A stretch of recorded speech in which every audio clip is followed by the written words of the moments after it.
Well, that's super interesting. Now, do you mean that more than just a metaphor? Do you mean that maybe in physics? I think it's more that for me, of course, there is, of course, I mean, the notion of timing, the notion of time in biology right now, it's very, very important. And people are discussing where the time in development comes from, meaning in the development of an organism. Because that's a very fundamental question. We have the same genes as a mouse pretty much, but a mouse develops faster than we do. The events are very, very fast. In us, they are very, very slow, but they are the same genes. So what is determining these different tempos? Okay, this is something that now it's over the last 3 or 4 years has become a very important focus of research. How does time emerge in the development of an organism, and what controls time? I think we know that it's in the gene regulatory networks, but we don't know how. But the timings are very, very precise. When you follow these embryos very early in development, very precise, the changes in events, the emergence of structures. And what we see in the structures that we create in the lab from the embryonic stem cells, they recapitulate these timings, which is very surprising, okay? So what constitutes a time step? Usually it's a continuum, but when the cells are growing, for example, they are growing in a state, let's call it state A. They are trying to make a muscle, for example. So they go through a series of stages. And it's those stages and until they make muscle, and in the end they make muscle and they will stay. The process of changing from a cell that is naive to a cell that will make muscle, the different steps are highly controlled. The time is always the same. And the switches in the program, the transitions from one gene regulatory network to another, they are very, very controlled. What is interesting is that in a mouse is using the same program, but the timing is totally different. And the same for every mouse, So we don't know what the control of time it's in. I mean, maybe the control of time it's related to our aging too. After all, aging has a component of time. Yes. So then, okay, well, you said maybe, so I'm about to ask you a question that's perhaps a bit too speculative. Skeptical by nature. Yes. Some is skeptical by nature. I understand that you don't want to deal with the concept of, or with the topic of consciousness. However, when it comes to perception and time, are you making the argument that a mouse, let's say a mouse's lifespan is a 20th of ours, or maybe it's a 30th of ours, that they then experience time 30 times quicker than us? Consciousness, time. Yeah, you're right, because I don't think I have much to say, okay? One of my brothers asked me a lot about this, and our conversations are very short. Not because I don't think it's interesting, it's because I find fascinating, for example, and I think we've all experienced what I'm going to say, that you go to sleep, and all of a sudden sometimes you wake up and you think the whole night has passed by. And you look at the watch and you've been sleeping for half an hour.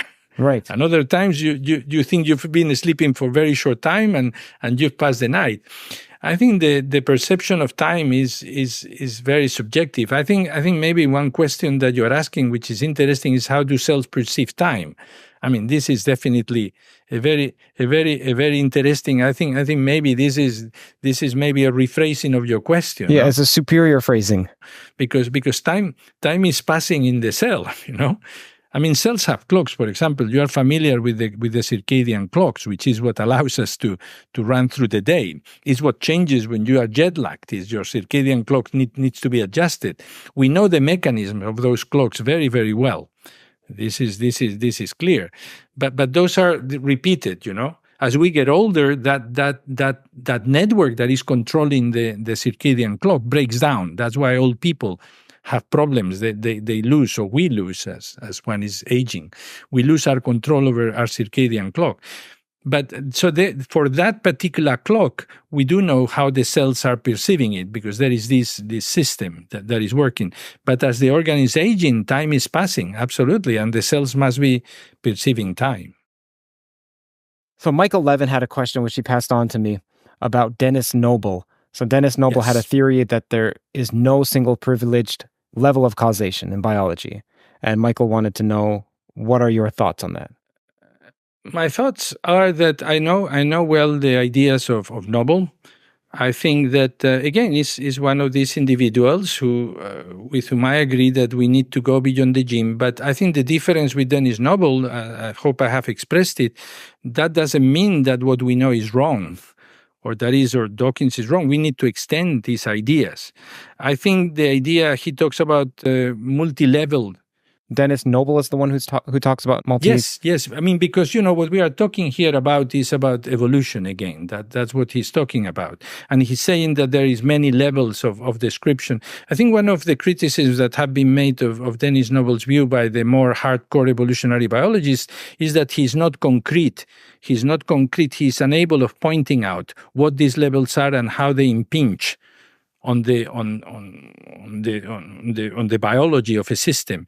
I agree that there are many levels at which one can act, but I think the cell is central to those levels, because the cell is the linchpin between the genetic programs and the large phenotypic programs that he's talking about. Dennis Noble is a physiologist and likes to talk a lot about the central role of physiology in a lot of ideas. Sure, the physiology of an organism is not a simple readout from the genes. I agree with that. But I think we need the physiology of an organism is the output of its cells. And I think we are back onto the situation, whereas I agree that there is many levels, I think the cell is central. I actually think that Mike Levine would not disagree with this point of view. My object is to understand the cell and to understand the emergent properties from which it arises and the emergent properties that it generates. To me, the cell is absolutely the central element of biology. And from the perspective, cell biobiology is going to give us a lot of surprises, interesting things to do research, and really a satisfaction of a new vantage point of biology. So would you say then that there are emergent properties? Oh, yes, there is no question. I've said about that in a way. Sorry, what I mean to say is there's a concept called weak emergence and then strong emergence. I don't know if you know the distinction. Yes, okay. So are you suggesting that there are strong emergent properties? Yes, in biology, I would say there are. Uh-huh. Well, explain, sir. Yeah. I think first probably we should revise the notions, because I think sometimes physicists and biologists don't talk about the same things, okay? Sure. And I'm also thinking about, so if you can remind me what is the perspective of the physicist so that I'm not misled, then I will be able to answer the question without engaging in a dialogue of fools. Sure. It would be more of a philosophical distinction. I don't know if physicists make this, but okay. So in reductionism, the lowest levels give rise to everything at the higher levels. And sure, there can be emergence, but it's more emergence at the level of what we can't calculate. And so we just say that, okay, something comes about and maybe it's a chaotic effect, but in principle, it was determined by the lower levels, and the higher levels don't cause anything to occur at the lower levels. Whereas in strong emergence, the lower levels can give rise to something which then at this layer, at the top layer or middle layer, just a non-low layer, causes something to occur at the low absolutely. layer. That is absolutely at the center of biology, particularly in the development of an organism. Basically, that's why I said I thought that's what you were saying. I thought that's also another way of another element of that strong emergence is downward causation. I mean, downward causation is a very important part of biology. In fact, I don't know enough physics to see if a strong emergence in the way you have described how many physical systems exhibit it. In biology, is absolutely a standard that, the gene regulatory networks code for proteins, okay? The proteins all of a sudden are able to create the networks, to modify the activity of the networks, to modify the connections, all right? If those networks occur in a dish, you can get them to operate in a dish, and they will work in a way. But if they occur within a cell, they're going to be spatially organized, and that is going to change the protein networks, and that's going to change the activity and the organization of the gene networks. When the cells are organized in a tissue, the tissue level now changes the properties of the cell, that changes the properties of the proteins, and that changes the properties of it. So at every time that you go to a new level, the organization of that level has a knockdown effect, a downward causation on the activities of all the other levels. And this is why you cannot predict what's going to happen, what a cell is going to do from its genetic makeup. Yes. Okay. I should have been clearer.